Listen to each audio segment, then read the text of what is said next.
ahead and kick it off. One, I want to welcome everybody. I am LaVonzel Nicholson from the Taylor Center for Social Innovation and Design Thinking. There, I am the Director of Finance and Operations, managing all of the things behind the curtain for our center. We welcome you to this DT breakfast. The Taylor Center, of course, our mission really is to cultivate change makers, and we do that through a variety of things, including design thinking workshops. We have credit bearing courses. We do life design and a host of other research and scholarship in our center.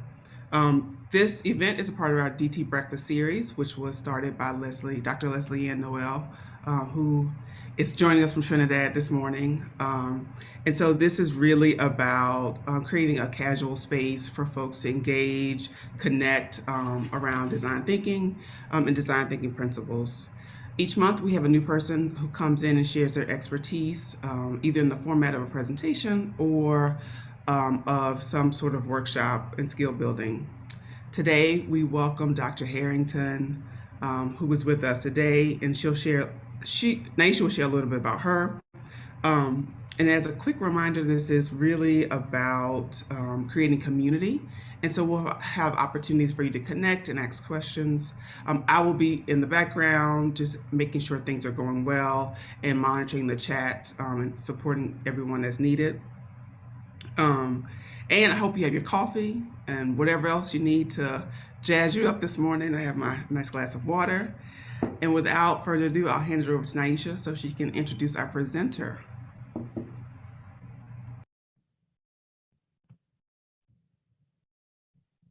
Thank you so much. So yes, if you've been to Design Thinking Breakfast before, you know my name is Naisha Ford, and I'm the co-host. So I'm not going to do too much introduction about me. I'm just going to get right into introducing our presenter, Dr. Harrington. So while she may be an engineer by trade, Dr. Christina Harrington identifies herself as a designer. She has a background in electrical engineering and industrial design, and focuses her design skills and research on the areas of universal accessible design. Specifically, she's looked at how to use design in the development of assistive products for older adults and individuals with differing abilities, and how to use her design to center communities that have historically been at margins of mainstream design. So without further ado, I'm going to turn it over to her to let her also introduce herself and kind of get on with the DT breakfast. Thank you so much for coming. Good morning, everyone. Naisha, could you give me ability to share screen?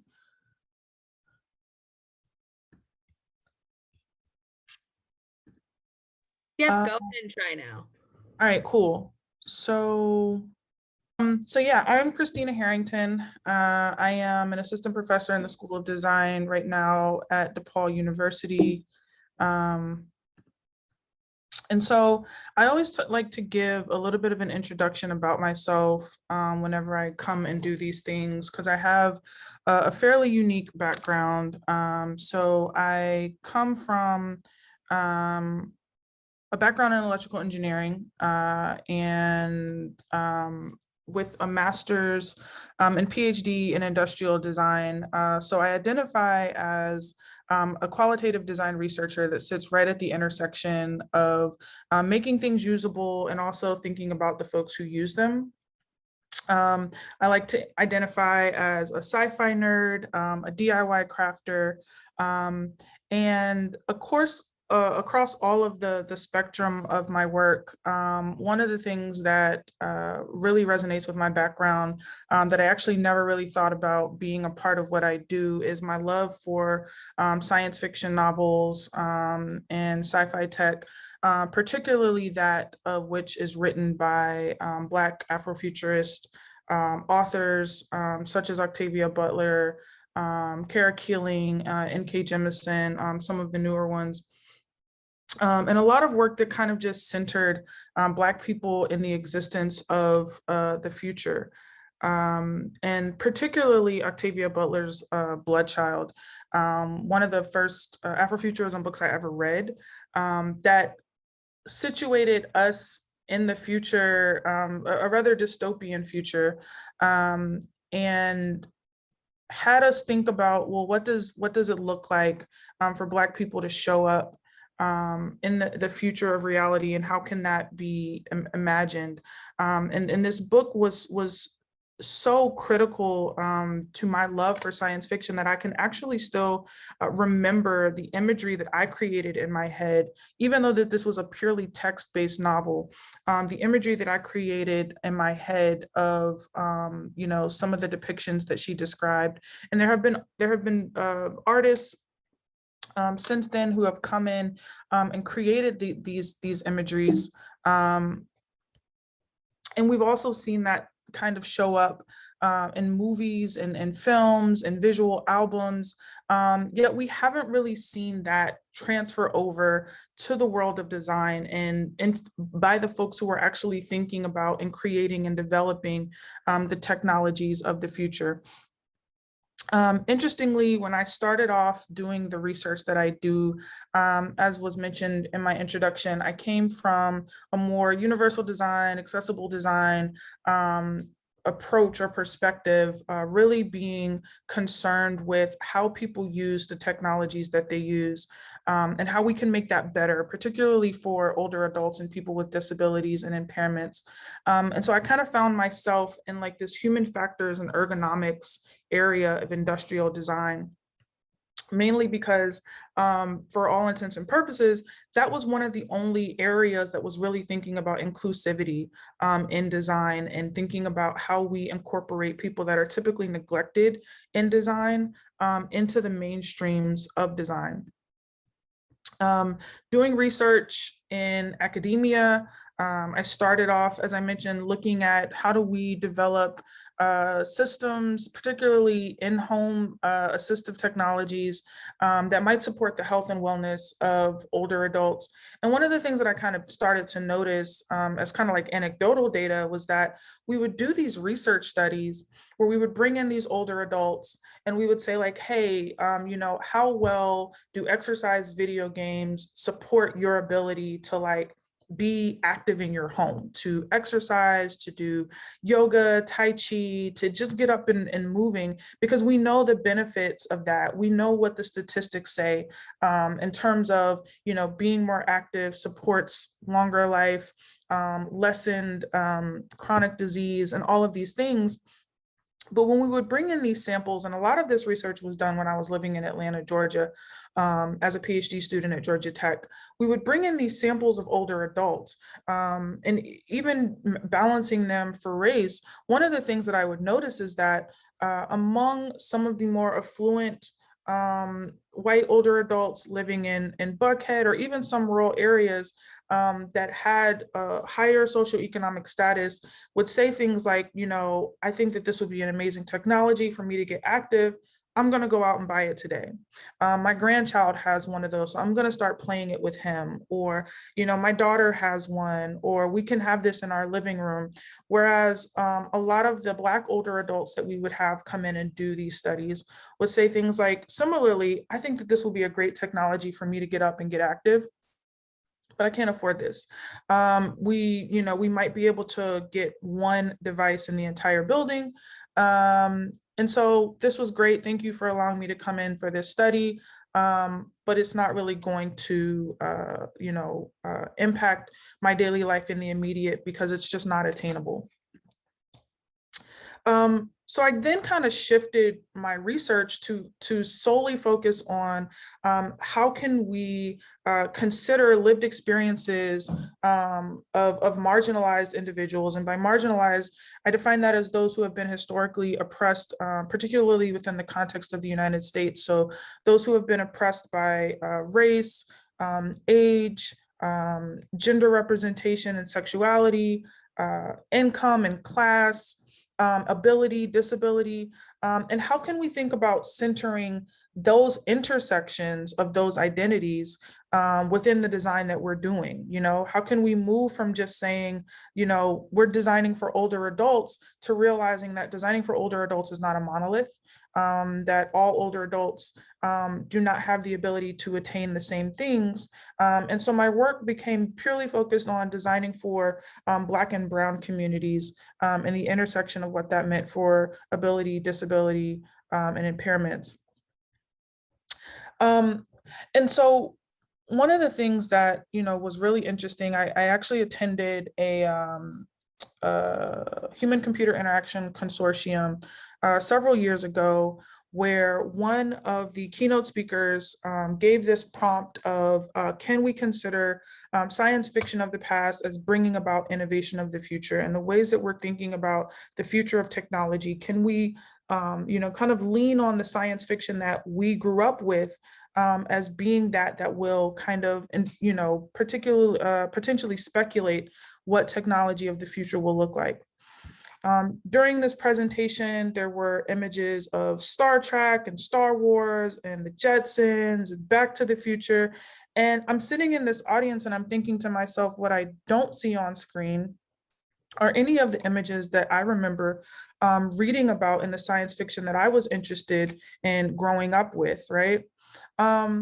And so this kind of brings me to this notion that Allison Wormsley posed, and this was actually a billboard that was posted in East Liberty in Pittsburgh, Pennsylvania, that kind of situates that, there are Black people in the future. This billboard actually stood as a protest and a movement, kind of a call to action for a lot of the redevelopment that was happening in the Pittsburgh area, for folks to think about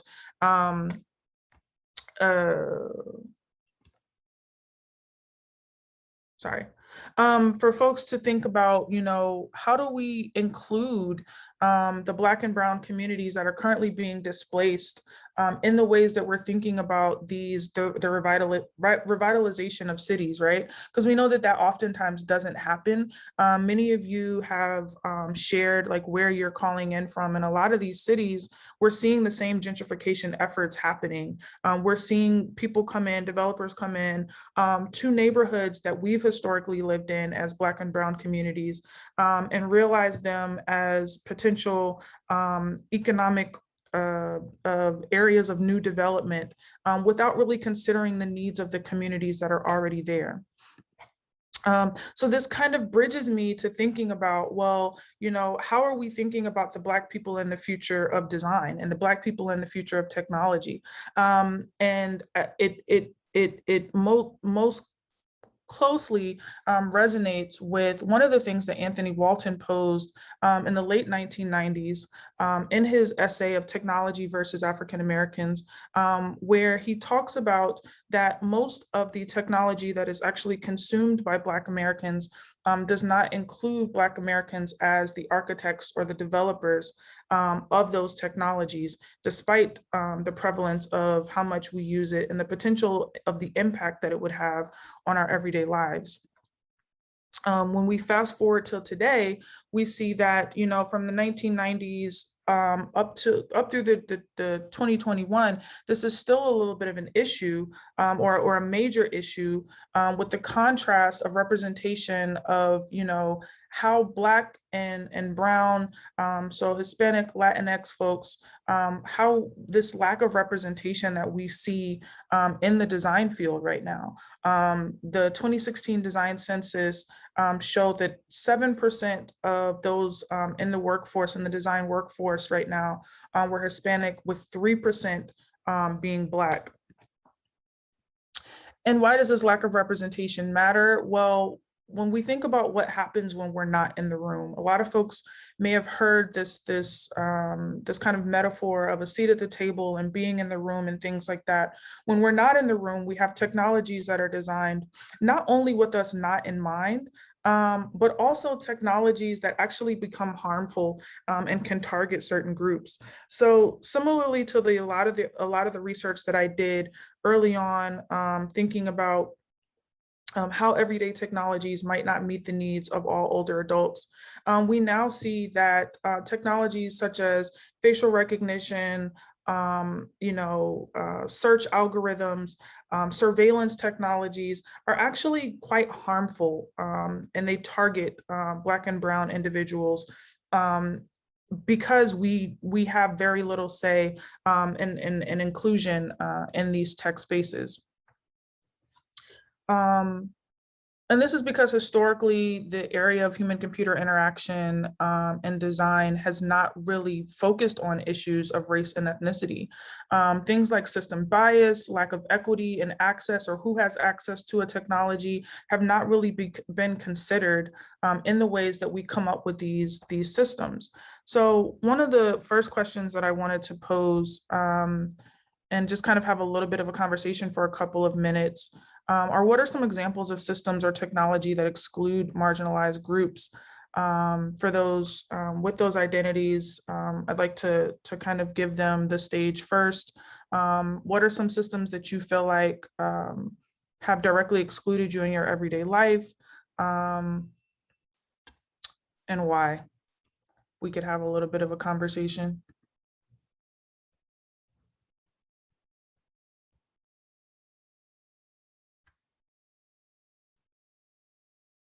Pulse oximeters, yeah, definitely.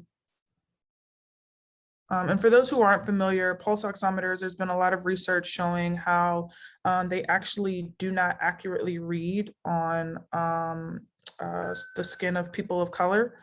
And this became something that was a big topic of conversation with COVID, because pulse oximeters are supposed to be one of the ways that you can read your oxygen to let you know,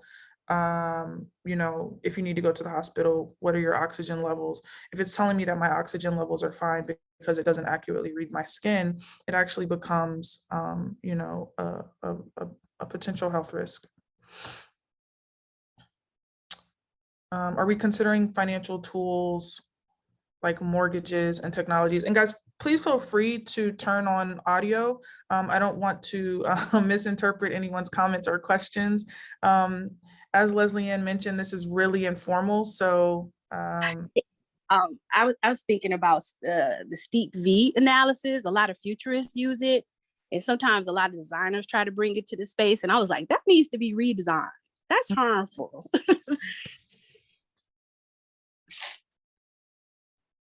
Anyone else?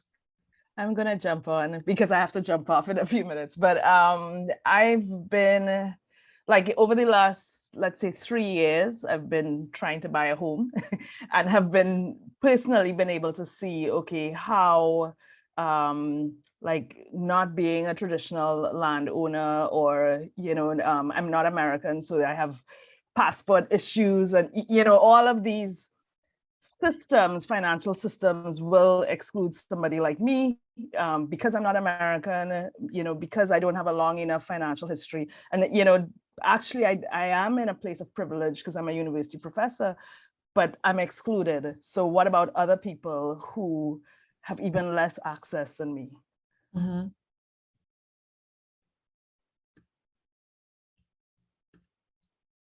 Applicant tracking systems used in HR. Does anyone want to expound on that? I'm not familiar.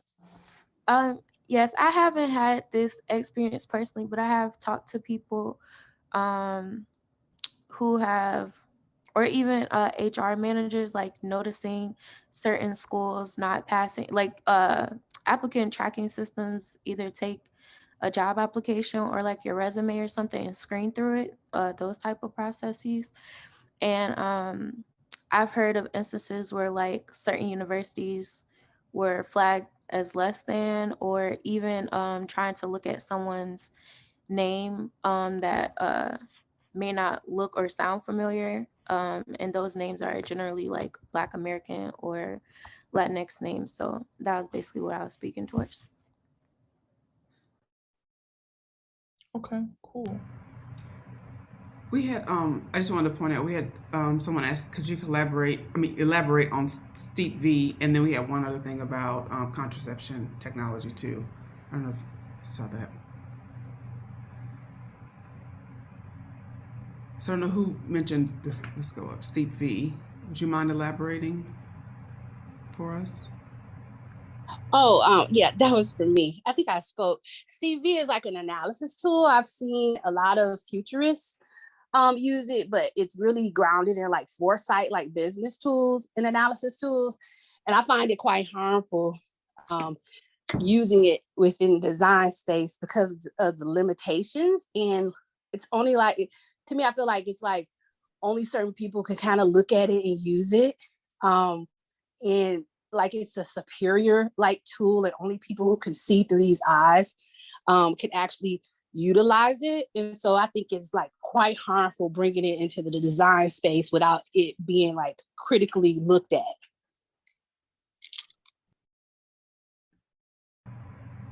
Thank you.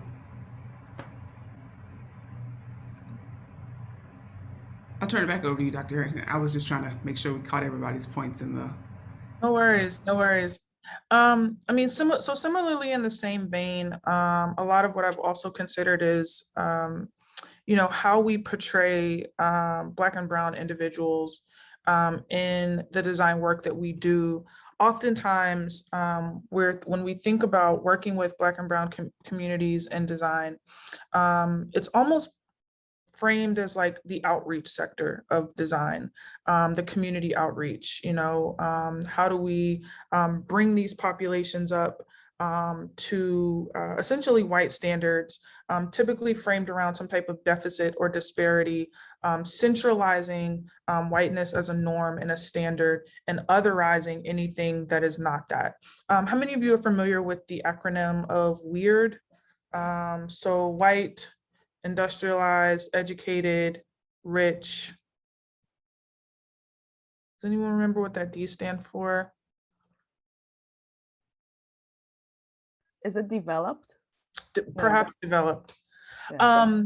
But it essentially says that most of our design and technology development is centered around those samples, those groups, those populations, and that when we think about who we're designing for, and thus the methods that we use, and the access that we're really thinking about when we're designing technologies, it centers around kind of that acronym of that population.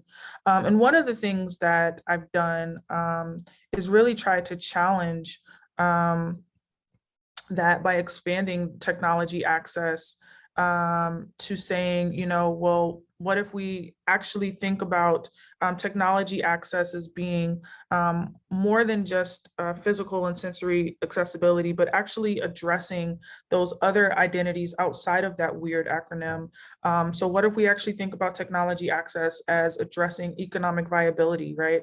When we're proposing solutions in a particular demographic context, are we doing so such that people can afford it and it can be able to be maintained within the context of deployment long after the product is developed?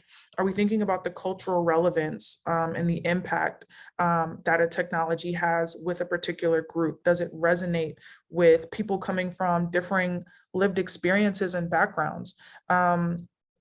Oftentimes, even within the context of the United States, we have people that are coming here living from other countries. Are we making products accessible to be inclusive of people that might not speak English as a first language? Or are we saying, hey, you need to acclimate to this norm, this standard of English as being the basis of everything, and ignoring the fact that these groups that for the longest time have been considered a minority have actually, we've become the population majority, yet in design, we're still kind of siloed, right?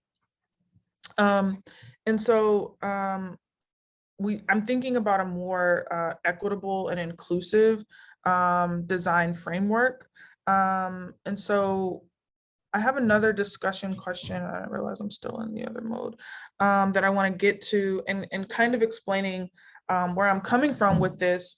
So a lot of the research that I do, I kind of merge interaction design in this area of health and racial equity, such that we're thinking about these things and the technologies and the systems and even the spaces or the community environments that we create, right? Because design is really expansive. design is not just a physical thing that you hold or touch, right? Design also speaks to a way of thinking. Design speaks to policy. Design speaks to, as we talked about, that neighborhood revitalization. And so a lot of the work that I've done in the past, working at this intersection of a more equitable and inclusive approach to design and accessibility, has allowed people to have input, direct input into the ways that we're thinking about design in the world around them, whether it be for health and wellness technologies, whether it be the ways that we think about community spaces, whether it be, looking at how technology allows us to interact with each other.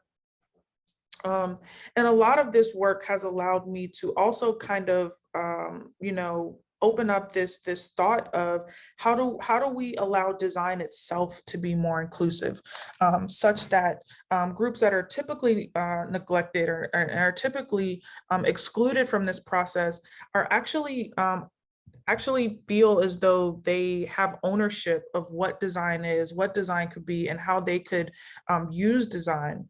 So a lot of the work I do leans heavily on participatory methods. For those who aren't familiar with participatory design, essentially says that we are situating the people that are most impacted by the thing or the outcome of design within the process of design itself. So when we go in and, we identify what the scope of the project is, we are including people in that. When we identify what methods and what approaches we're going to use, we incorporate people in that. When we actually go through the process of brainstorming, coming up with ideas, refining those ideas, we're incorporating people in that. And so a lot of the research I've done over the years has really worked to see how can we make design itself more inclusive, such that groups, that have not always been included feel like they have more of a say, and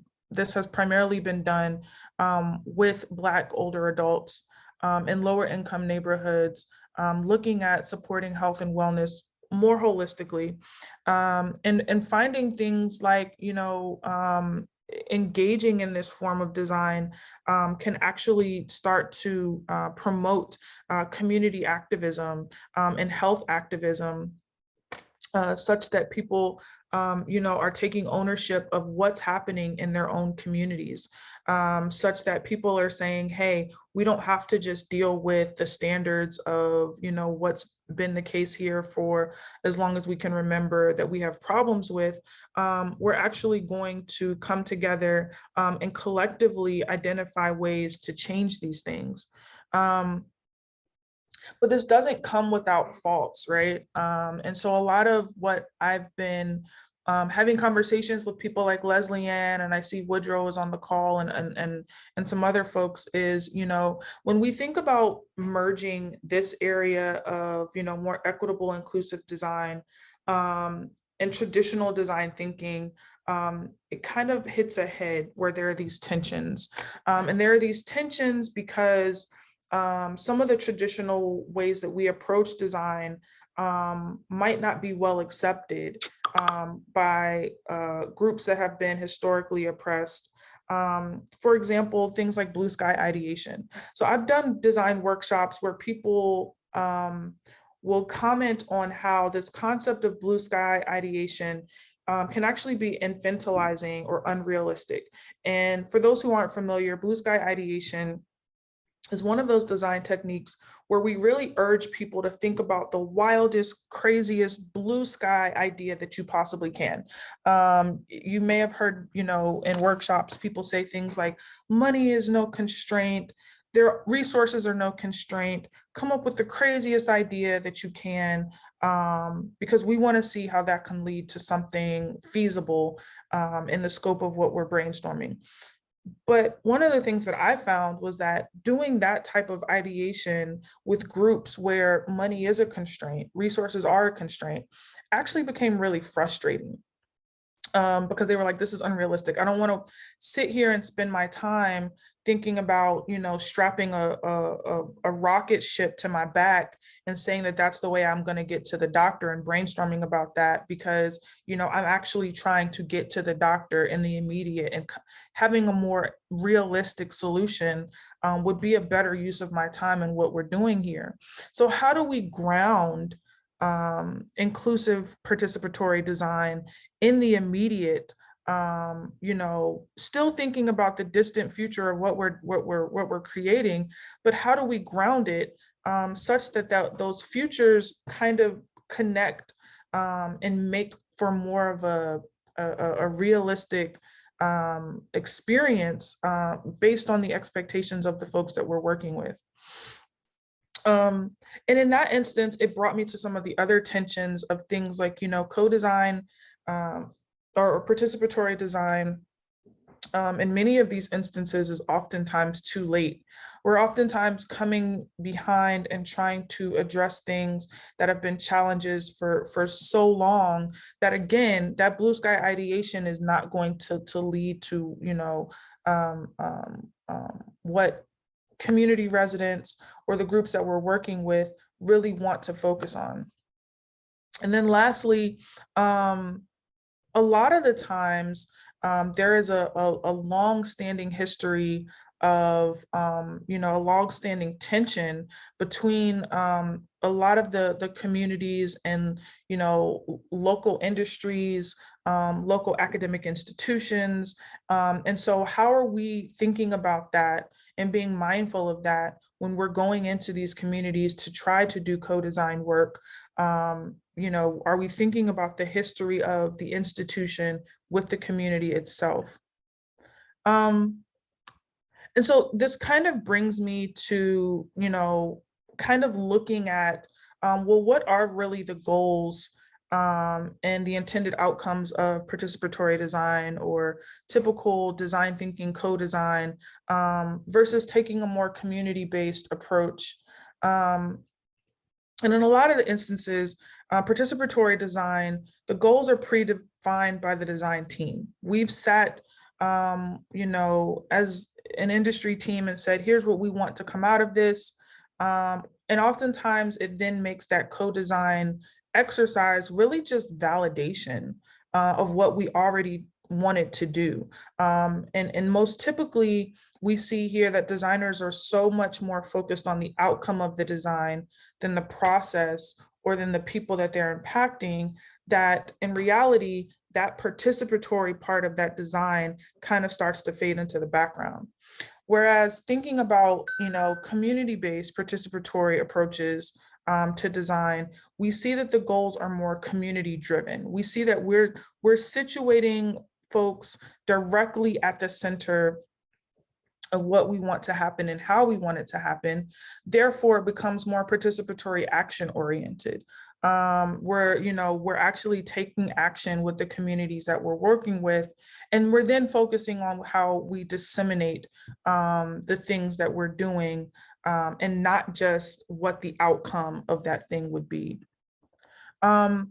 So a lot of the work I've been doing leans heavily on making this process more equitable, thinking about how we can be more inclusive with these populations, and kind of bridging participatory design with more community-based approaches to design, with the values of, we're considering the resources that people have, we're considering the outcomes that they want to have and what that timeline looks like. We're considering futuring directly from the perspectives of the folks who want these things to happen, and it can shape the direction and the trajectory of the project itself. We may not be defining the next wearable tracker because people might not want another wearable tracker, right? If we take steps back and say, how do we better scope what the project is itself, we might find that people want, you know, more public displays of health information, or, you know, for those, I think I saw a couple of people that are chiming in from Raleigh, and I know Leslie Ann is familiar with Raleigh. One of the really cool things I saw when I lived in Raleigh was like the walking index being actually displayed on public signage, right? Maybe the outcomes that community wants is much lower fidelity, much, you know, lower in technical terms, but it's still giving us the same type of information. And we're coming to see the value of integrating Black and Brown communities directly into the ways that we think about community futures and technology futures. So with things like Boxville and 51 Futures, if anyone is calling in from Chicago or is familiar with my brother, Chris Rudd, he is a faculty at the Illinois Institute of Technology, and has kind of really been the architect of a lot of what they've been doing with 51 Futures, and thinking about the future, you know, what does equity look like in the Bronzeville corridor and the South Side corridor? What does anti-racism look like in Chicago? And allowing the community to define that themselves through activities that have been directly integrated into Boxville, which is, I believe, a weekly or bi-weekly pop-up in the South Side of Chicago. We're also seeing that with like the PAC project by Stephanie Dinkins, where we're talking about the future of AI. You know, we're seeing how these community-led and community-driven initiatives are actually serving to really incorporate the voices of Black and Brown communities in the design of things, right? And thinking about, you know, how do Black and Brown communities see themselves in the future? So this doesn't have to just be defined by, you know, the science fiction that came from yesteryear, but we can actually think about this and architect this for ourselves. So one of the next discussion questions I wanted to float around, you know, from the perspectives of practitioners, I don't know if we have students on the call, you know, what are the ways that we can better include marginalized groups in the design process and envisioning the futures of their communities?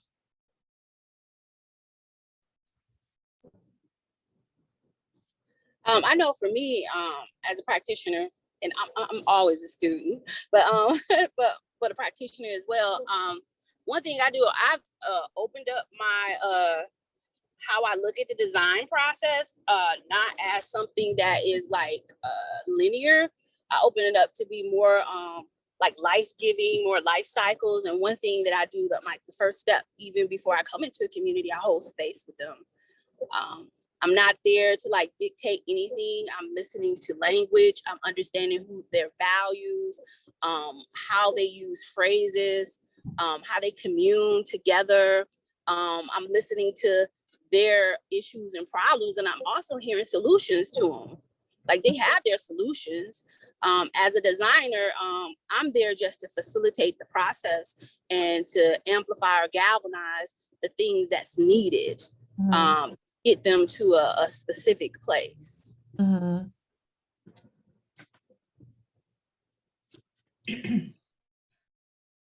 Hey, as a student and a practitioner, we spend a lot of time really going to where people are when we're working with young people, to be able to, you know, spend time with community organizations, meet with young people. You know, at summer in Chicago, it's fraught sometimes. How can we make sure these young people can join us at a space that's safe for them and make their parents feel good about it? So we spend a lot of time on the phone with parents, caregivers, aunties, to make sure their young ones are going to be good. And we pay them, and we have food, and we do all the things that were just described, just to create a space. And I think one of the things that I spent a lot of time with a lot of human-centered designers and who are doing client-based work, and the temporality, I just think, needs to be different. Like these engagements, the relationship to time is different, and you have to make more space and more time to do good work and do work well. So I'm not a big fan of the sprint, you know, build a cohort, spend some time. We have a youth council now we spend a whole year with. And I think that's so important. This isn't just a Saturday workshop. This is about the long conversation of change and how we can support our young people in creating this futures that they. Okay. I think, oh, sorry. I was just going to say hi, everyone. This is Susie. I just wanted to say that similar to Kisa, I hope I'm not butchering your name. I'm so sorry if I am. I'm saying as a practitioner student, I think I just finished my data collection for my co-design, co-creation project with Latino families. And one of the things that I was trying to really do was just to listen and make sure to view them from an asset-based perspective instead of being worried that they might not know what are the rules or the principles to co-design. And one of the things that I noticed is that they all came a little bit concerned because a lot of them felt that they were not creative. And it was really interesting to see how they assumed that creating, designing things were only meant for creative people, and that they were like, are we even supposed to be in this workshop? And it was really a process for me to sort of build that confidence in them. Like I have even one participant, one mom texted me, said that she was so scared that she was going to be looked by her peers or the other parents like as not as smart enough, which I think it kind of goes back to what Christina was mentioning, right? Like the weird acronym that you were talking about, how we are centering who can be creative through a white lens. So who owns this space and who can do things, and they really didn't see themselves that way. And so I would just really like what Kisa said, like I just make sure that I keep listening, kind of helping build that confidence and facilitating the process instead of sort of having expectations, and just kind of let it flow, and obviously provide all the tools needed for them to feel that they can be creative too. Yeah. And also just to add to that, one of the things I know that we're wrapping up soon, and one of the things that I wanted to share that we've been doing is also really considering how do we use our position as design faculty, design practitioners, design, however you identify design strategists, to really amplify community needs and community wants and community desires, as opposed to defining them. When we think about the trajectory of like where participatory design came in, as opposed to just designing for a community, we're designing with a community. And one of the things I'm really kind of pushing towards is how do we relinquish power to allow communities to really have ownership of that design. And so we've been thinking about what are toolkits and resources that we can create as designers, and what if our role as designers is just to take the input that we're getting in our engagements with community, and then creating toolkits, creating resources that allow folks to go through these design exercises on their own, and create their own design process. And so we've been working with some community partners, Black, queer women-led, feminist-centered community collectives, in designing an Afrofuturism speculative design toolkit. For those who aren't familiar, Afrofuturism is a concept that was coined in the 90s, where it centers both the lived experiences, the social political engagements, and the Black aesthetic in the ways that we think about the future. And Afrofuturism as a design lens was really introduced by Woodrow Winchester, who's on this call today, and kind of presents a more inclusive way of thinking about design, of which the whole thing I've been talking about this entire time, Black and Brown communities are seeing themselves in the future. And we've seen Afrofuturism, as I mentioned, I grew up reading some of these books. We've seen it in literature. We're seeing it more in media with things like Black Panther and comic books, and we're seeing it popping up in visual albums and album covers. But where we have yet to really see this kind of sprout and take wings is in the field of design and in design thinking, and in the ways that we're thinking about designing future technologies or products or systems. Woodrow and I have had conversations where we've been like, you know, where can I pull a really good portfolio example of someone using Afrofuturism to design a thing? And it's just not really out there yet. And for me, it kind of raises this question of, if we're thinking about science fiction informing the futures of technology and the future,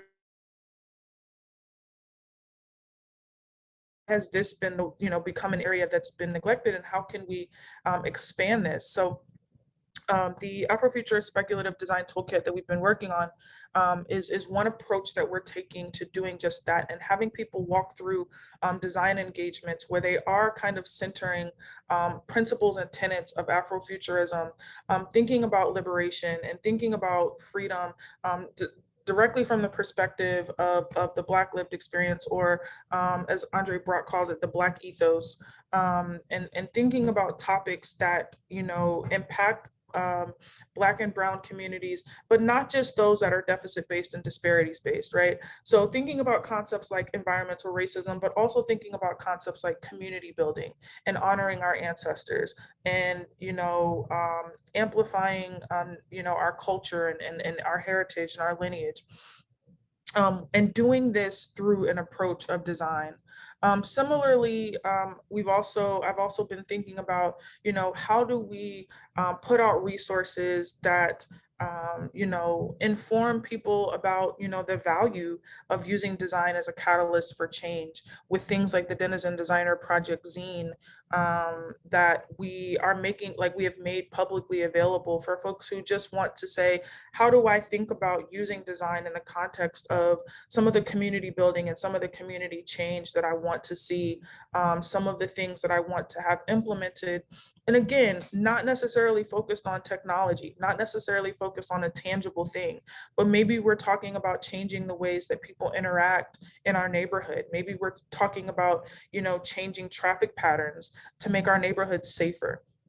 How do we use design to think about those things directly, from a grassroots level of coming up with it by the people who live in these neighborhoods? As Winchester mentioned, Sloan Leo's talk yesterday, this for us, by us concept. And I think when we think about the future of design thinking, one of the things that I've really been preaching everywhere I can, if anyone, keeps up with any of the stuff that I do, I've been talking about this concept of collectivism, and why collectivism is so important, because collectivism is kind of at the foundation and the basis of how we engage with each other as human beings. So if we're thinking about this essence of collectivism in design, how do we allow the folks that have these communal relationships to define what design looks like in the concept of their neighborhoods?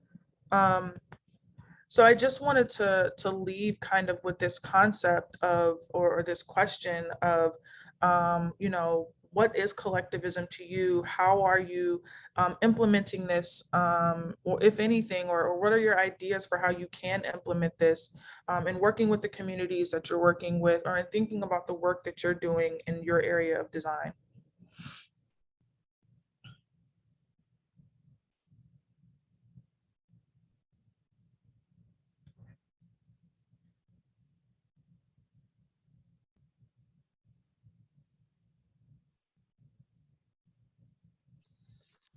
I know for me, I started like when I was in grad school, which I just got out of grad school, but I'm a forever student. I started creating my own tools to understand, because I saw, like, as a designer, I'm really sensitive to context, because I'm choosing to be a designer. And so because of that, my values have to align somewhat with the people that I'm working with, or it won't work. And so one of the tools that I created was, I was using wooden Indinkra symbols to, whenever I was working with the client, or well, a community partner, not a client, my apologies, a community partner, we would go through and we would talk a little bit, and I would like, okay, well, choose a value. I was like, I wouldn't tell them what it was. It was just they're just wooden images, and they have the African symbol as well as the word, and then they would turn them over. I would turn mine over when we kind of engage with one another, like, oh, wow, you think this and I think that. And it kind of opened up the space a little bit to say like, okay, we're centering ourselves and we're grounding ourselves moving forward on how we're choosing to engage in doing the work. And I felt it also grounded them that I was there and that I would be there for them always. And not I would try to alter or change who they are, but I would support them in the process while we're designing together. And so I think, creating tools that allow us to bridge versus break, because a lot of design tools that we've been taught, especially from a research lens, they're breaking technologies. Mm-hmm. Mm-hmm.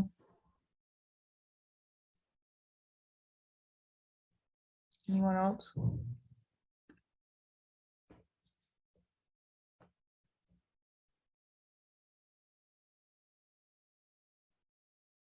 It looks like we have a hand up from Kathleen. Is that how you say your name? Yes. Hi, everyone. Thank you so much for this space. I guess I'll just share that. So I don't know what I call myself, but I work for a homeless services agency in New York City and lead up like research, evaluation, and strategic learning. And we're really trying to embed human-centered design and in our service design and really trying to evolve that. And I just want to share that we're really informed by principles around trauma-informed care. Like we're trying to weave these things together, the principles of human-centered design, liberatory design, and trauma-informed care. And I think the principle around collaboration maybe speaks to your question about collectivism. We're not only struggling to figure out, how to really get meaningful engagement or participation with our clients, but also our staff, right? Being trauma-informed about our staff who are on the front lines, and essential workers, and many of which are also, the majority of which are from marginalized communities ourselves. So we're just throwing that out there. That's another space to explore too, is people delivering the work too, and how it needs to just really be part of our culture and organization, alongside being able to do that really well with clients. This idea of thinking collectively and problem solving together. So it's got to be on a couple of different levels.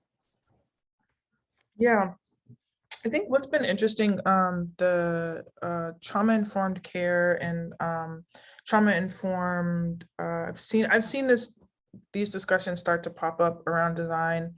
One of the things that a point of conversation that I've been having with folks is, what does it mean specifically in the context of designing with or for Black and Brown communities to just center, everyday existence and things like joy. To your point, things like liberation, things like rest, things like peace. I liken it to, if anyone has seen that meme that talks about how Issa Rae is one of the few content creators that is creating media where Black people are just existing. There's no trauma porn. There's no racist antagonist that we're running from. We're just showing up, breaking up with our boyfriends, cheating, going to work, hating our jobs, trying to find a good coffee shop, and I literally mirror that to design, because I'm like, where is that sector of design for Black and Brown folks? Every time we talk about and a lot of these paradigms that exist, assets-based design, value-sensitive design, trauma-informed design, they all center us needing something in a way that someone is like coming to save us or help us.